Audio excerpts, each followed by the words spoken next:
નમસ્કાર વિદ્યાર્થી મિત્રો, હું અક્ષય લક્ષ આપ સૌનું મેથેમેટિકલ બોયમાં હાર્દિક સ્વાગત કરું છું. તો આજે આપણે લોકો શીખવાના છીએ સ્ટાન્ડર્ડ 9 નું ચેપ્ટર નંબર 1 સંખ્યા પદ્ધતિનો સ્વાધ્યાય નંબર 1.3 નો પ્રશ્ન નંબર 3. તો અહીં આપણને પ્રશ્ન નંબર 3 માં આપ્યું છે કે p પૂર્ણાંક હોય અને q શૂન્યેતર પૂર્ણાંક હોય તેવા p/q સ્વરૂપમાં નીચેની સંખ્યાને દર્શાવો. હવે આપણને છે p પૂર્ણાંક એટલે કે p જે છે એ 1 થી લઈ અને અનંત સુધીની સંખ્યામાં હોવું જોઈએ અને q જે છે એ શૂન્યેતર પૂર્ણાંક એટલે કે જે શૂન્ય સિવાય 1 થી લઈને અનંત સુધીની સંખ્યા હોવી જોઈએ. તો ચાલો હવે આપણને અહીં પહેલી સંખ્યા આપી છે કે 0.612. તો ચાલો તેને સમજીએ. અહીં આપણે ધારવાનું છે કે અહીં આપણે પહેલા ધારીએ કે ધારો કે x બરાબર 0.666 અનંત સુધી અને આ આપણું સમીકરણ નંબર 1 એટલે કે I. તો હવે અહીં આપણે x ધારવાનો છે. x નું મૂલ્ય 0.666 એટલે કે 6 છે એટલે 6 અનંત સુધી આવશે એટલે 666 પછી ... અને આપણું પહેલું સમીકરણ. અને બીજું ધારી આપણે અહીં આપણને જેટલી સંખ્યા પણ પુનરાવર્તન પામતી હોય તેટલી સંખ્યાના શૂન્ય એકની પાછળ લગાડી અને તે સંખ્યાને આપણે લખીશું. જેમ કે અહીં એક જ સંખ્યા રિપીટ એટલે કે પુનરાવર્તન પામે છે તો આપણે અહીં લખશું 10x. અહીં એક સંખ્યા પુનરાવર્તન પામતી હતી એટલે આપણે એક શૂન્ય અને એકની પાછળ લગાવ્યો એટલે અહીં આવ્યું 10x બરાબર. હવે આનો ગુણાકાર આપણે 10 સાથે કરશું એટલે 1 એક બાજુ જમણી બાજુ ખસશે તેથી 6 આગળ આવી 6.666 ... અનંત સુધી અને આપણું સમીકરણ નંબર 2. તો હવે આપણે હજી એક અહીં મુદ્દો લેશું કે સમીકરણ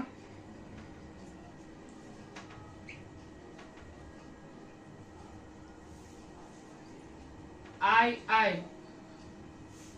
માંથી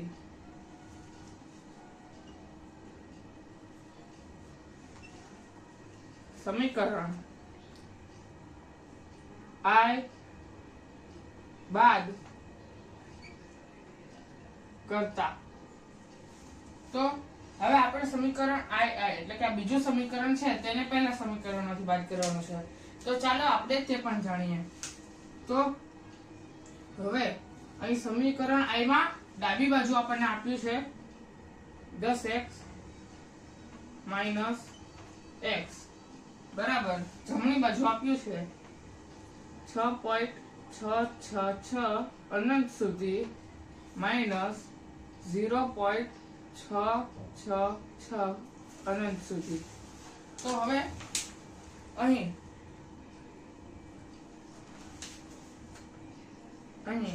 9x 10x માંથી 1x એટલે કે માત્ર x બાદ થાય એટલે 9x બચે. 9x બરાબર. હવે અહીં આવે છે 6.000 અનંત સુધી. હવે તો આપણે આ બાદબાકી જાણી લઈએ કે આવું શા માટે. તો અહીં આપણને આપ્યું હતું 6.666 માઈનસ અનંત સુધી -0.666 અનંત સુધી. તો અહીં અનંત સુધી તો તેમ જ રહેશે. 6 માંથી 6 એટલે 0, 6 માંથી 6 જાય એટલે 0 અને ફરીથી 0. પછી પોઈન્ટ મૂકી અહીં 6 માંથી 0 જાય એટલે 6. તો અહીં આપણને 6.0 જે તમે ખાલી માત્ર 6 પણ લખી શકો છો. તો હવે આપણે x ને કરતા બનાવીએ અને છેદમાં 9 લખીશું કારણ કે જો 9 એ x ના સહગુણકમાં છે, ગુણાકારમાં છે, જેથી 9 બરાબરની ડાબી બાજુ થી જમણી બાજુ આવતા તે ભાગાકાર એટલે કે છેદમાં આવી જશે. તો હવે આપણા બંનેના ભાગ પાડીએ. 6 ના ભાગ પડતા 3 × 2 અને 9 ના ભાગ પડતા 3 × 3 માટે અહીં 3 બાદ થતા આપણને મળે છે x બરાબર 2/3. તો અહીં આપણે પ્રશ્ન નંબર 3 નો પહેલો પ્રશ્ન 0.612 પૂર્ણ થાય છે. તો હવે આપણે આનો બીજો સવાલ જોઈશું. તો મિત્રો હવે આપણને બીજો સવાલ આપ્યો છે 0.4712. મિત્રો હવે ધ્યાન રાખજો કે અહીં 4 ની ઉપર બાર નથી, અહીં માત્ર 7 ની ઉપર જ બાર છે. તો આમાં તમે ભૂલ કરતા નહીં, નહીંતર તમારા માર્ક કપાય છે. તો ચાલો હવે આપણે આની શરૂઆત કરીએ. અહીં પહેલા લખશું આપણે, ધારો કે x બરાબર 0.4777 અનંત સુધી, અને આ આપણો છે સમીકરણ નંબર 1. હવે મિત્રો અહીં આપણે માત્ર 7 જ તે પુનરાવર્તન પામતો હોવાથી 7 ની ઉપર જ 12 હોવાથી આપણે 4 ની પાછળ અનંત સુધી 7 લખવાના છે, ફરીવાર 4 લખવાનો નથી. તો અહીં આપણને એક જ સંખ્યા રિપીટ થાય છે, એટલે અહીં આવશે 10x બરાબર 4.7777 અનંત સુધી, અને આ છે સમીકરણ નંબર 2. તો હવે સમીકરણ નંબર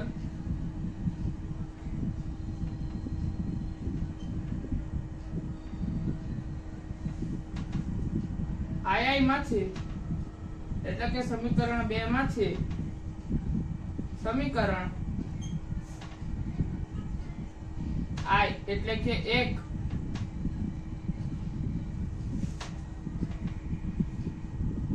બાદ કરતા. તો હવે આપણે સમીકરણ 2 માંથી સમીકરણ 1 ને બાદ કરીએ તો હવે આવશે 10x માઈનસ x બરાબર 4.7777 અનંત સુધી માઈનસ 0.4777 અનંત સુધી. તો આપણને અહીં ડાબી બાજુ મળશે 9x અને અહીં જમણી બાજુ મળશે 4.3. હવે તો આની બાદબાકી આપણે એક વખત સમજી લઈએ. તો અહીં હવે પહેલા તો આપણે લખીશું 4.777 અનંત સુધી માઈનસ 0.477 અનંત સુધી. તો અહીં 4 માંથી, અહીં 7 માંથી 7 0, 7 માંથી 7 0, 7 માંથી 4 જાય એટલે 3, પછી પોઈન્ટ અને અહીં 4.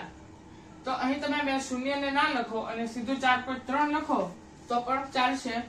તો ચાલો હવે આને આપણે આગળ.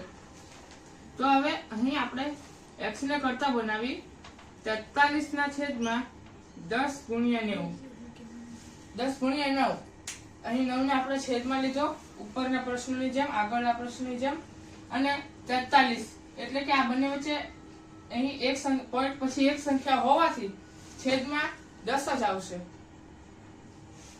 તો હવે અહીં આપણને મળશે x બરાબર 43 ના છેદમાં 10 ગુણ્યા 9 એટલે કે 90. તો આની સાથે અહીં આપણો પ્રશ્ન નંબર 3 નો બીજો સવાલ 0.4712 પણ પૂર્ણ થાય છે. તો હવે આપણે જોઈશું પ્રશ્ન નંબર 3 નો ત્રીજો સવાલ. તો મિત્રો હવે આપણને ત્રીજો સવાલ છે 0.00112. આની અંદર 3 12 આપેલું છે, જેથી આ 3 સંખ્યા વારંવાર પુનરાવર્તિત પામશે. તો હવે આપણે આની શરૂઆત કરીએ. તો અહીં લખશું આપણે, ધારો કે x બરાબર 0.001 અનંત સુધી આપણું સમીકરણ 1 છે, અને અહીં 3 સંખ્યા પુનરાવર્તન પામે એટલે 1 ની પાછળ 3 શૂન્ય લગાડશું આપણે. 1 2 અને 3 એટલે કે 1001 બરાબર. અહીં 3 સંખ્યા આગળ આવે, જો આપણે શૂન્ય ને ના લખીએ તો 1.001 અનંત સુધી, અને આપણું સમીકરણ 2 થશે. તો હવે સમીકરણ નંબર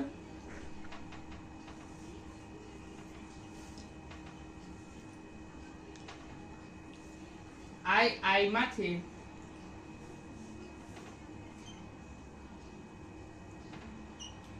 સમીકરણ i બાદ કરતા.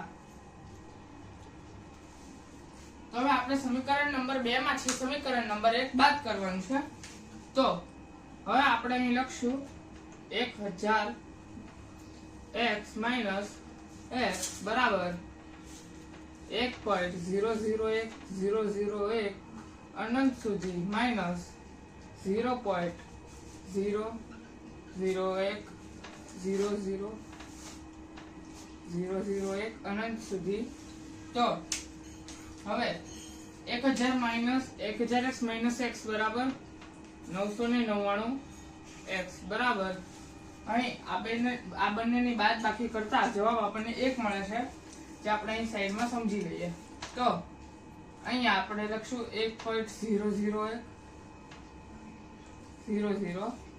માઇનસ 0.001 આ 1 માઇનસ થાય 0 માઇનસ 0 અહીં 0 પોઈન્ટ અહીં 1 મળશે, તો જેનું મૂલ્ય 1 જ થાય છે. તો અહીં આપણે 1 લખશું. તો હવે x ને કરતા બનાવીએ. x બરાબર 1/999. તો મિત્રો આ આપણો પ્રશ્ન નંબર 3 ના ત્રીજા સવાલનો જવાબ છે x બરાબર 1/999. તો આની સાથે જ અહીં આપણો પ્રશ્ન નંબર 3 પૂર્ણ થાય છે. જો તમને મારો આ વિડીયો ગમ્યો હોય તો મારા વિડીયોને લાઈક કરજો, શેર કરજો અને મારી ચેનલ સબસ્ક્રાઇબ કરજો. ધન્યવાદ.